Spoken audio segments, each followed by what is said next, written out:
How to use Standard Chartered Smart Credit Card Review. Properly beginner mistakes that cost you.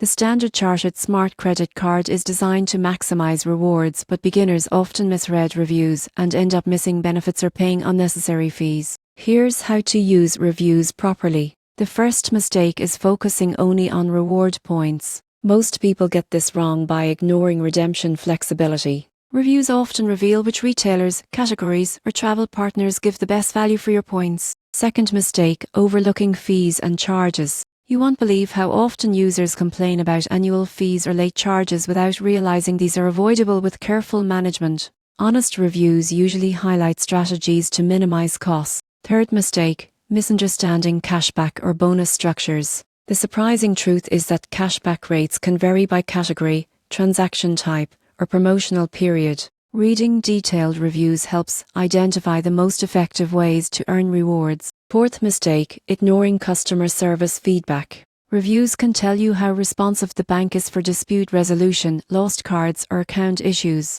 This can save stress and money in the long run. Finally, failing to combine reviews with official card terms is common. Always check the latest offers, interest rates, and rewards rules on Standard Chartered's website to ensure accuracy. Using Standard Chartered Smart Credit Card Reviews properly means focusing on redemption value, understanding fees, maximizing cashback, evaluating customer support, and verifying official details. Avoid these beginner mistakes to fully leverage your card and make your spending smarter.